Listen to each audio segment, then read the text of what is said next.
ಭಾಳ ದಿನದಿಂದ ಸೋಷಿಯಲ್ ಮೀಡ್ಯಾದಾಗ ಏನು ಟ್ರೆಂಡಿಂಗ್ ಐತಪ್ಪ ಅಂತಂದ್ರೆ ಬಿಡದಿ ಟೌನ್ಶಿಪ್ ರೀ. ನೀಟ್ ಪೇಪರ್ ಲೀಕ್ ಆಗ್ಯಾವ ಅಂತ ಹೇಳಿದು ಪ್ರೊಟೆಸ್ಟ್ ನಡೆದೈತೆ ರೀ. ಮತ್ತು ಬೆಂಗ್ಳೂರ್ದಾಗ ಇರುವಂಥ ಒಂದು ಫುಟ್ಪಾತ್ ಅದು ಎಲ್ಲ ಕ್ಲೀನ್ ಮಾಡತ್ತಾರ ರೀ, ಎಲ್ಲ ಸ್ಮಾರ್ಟ್ ಸಿಟಿ ಮಾಡ್ಲಾಕ. ಈಗ ಬಿಡದಿ ಟೌನ್ಶಿಪ್ ಗತ್ಲೆ ನಮ್ಮ ಉತ್ತರ ಕರ್ನಾಟಕಕ್ಕೂ ಟೌನ್ಶಿಪ್ ಬೇಕಾ? ಬ್ಯಾಡ್ರಿ, ನಮಗೆ ಬೇಡ. ಯಾಕಂದ್ರೆ ನಾವು ಫುಲ್ಲಿ ಡೆವಲಪ್ಡ್ ಅದೇವ್ರಿ ಈಗ. ಬೆಂಗಳೂರು ಏನೂ ಹತ್ತದಿಲ್ಲ ರೀ ನಮ್ಮ ಮುಂದೆ, ಅಷ್ಟು ಡೆವಲಪ್ಮೆಂಟ್ ಆಗ್ಬಿಟ್ಟಿವ್ರಿ ನಾವು ಉತ್ತರ ಕರ್ನಾಟಕ ಮಂದಿ. ಫುಲ್ಲಿ ಡೆವಲಪ್ಡ್ ಇದೀವ್ರಿ ನಾವು ಎಲ್ಲ ಈಗ. ಸಿಕ್ಕಾಪಟ್ಟೆ ರೊಕ್ಕ ಐತ್ರಿ ಉತ್ತರ ಕರ್ನಾಟಕ ಕಡೆ. ಭಾಳಷ್ಟು ಇನ್ಫ್ರಾಸ್ಟ್ರಕ್ಚರ್ ಅದಾವ್ರಿ ಇಲ್ಲಿ. ಸ್ಮಾರ್ಟ್ ಸಿಟಿ ಆಗ್ಯಾವ್ರಿ ಎಲ್ಲ. ರೋಡ್ ಅಂದ್ರೂ ನೀವು ಏಕ್ ನಂಬರ್ ರೋಡ್ ರೀ ಎಲ್ಲ ಕಡೆ. ಮತ್ತೇನು IT ಕಂಪ್ನಿ ಎಲ್ಲ ಆಗ್ಯಾವ್ರಿ. ಫ್ಯೂಚರ್ನು ಭಾಳ ಬ್ರೈಟ್ ಐತ್ರಿ ಮತ್ತು ಉತ್ತರ ಕರ್ನಾಟಕದ.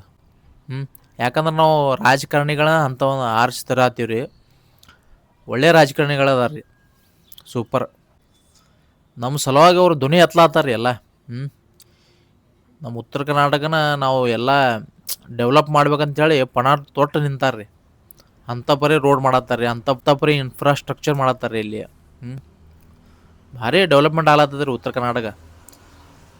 ನಮ್ಮ ಮಂದಿಗೂ ಈಗ ಹೆಂಗೆ ರೀ, ಟ್ರೆಂಡಿಂಗ್ ಸ್ಟಾರ್ಗಳಿಗೆ ಬೆಳೆಸ್ಬೇಕು ರೀ. ಗಿನ್ಶಿಪ್ ಬೇಡ್ರಿ ನಮ್ಮ ಮಂದಿಗೆ. ಇಲ್ಲಿ ಕಾಮಿಡಿ ಸ್ಟಾರ್ಗಳಿಗೆ ಬೆಳೆಸ್ಬೇಕು. ಮತ್ತೇನು ಬೇಡ್ರಿ, ಜನಪದ ಜನಪದ ಜನಪದ. ಎಜುಕೇಷನ್ ಬೇಡ, ಏನು ಬೇಡ. ಅದ್ರಾಗೆ 1 ನಂಬರ್ ಆಗೋದ್ರಿ ಒಟ್ಟು. ಜನಪದ ಹಾಡತ್ ಹೇಳ್ರಿ ನೀವು. ನಾವು ಗಿಚ್ಚಿ ಗಿಲಿ ಜನಪದ ಹಾಡ್ತಾರೆ ನಮ್ಮ ಮಂದಿ.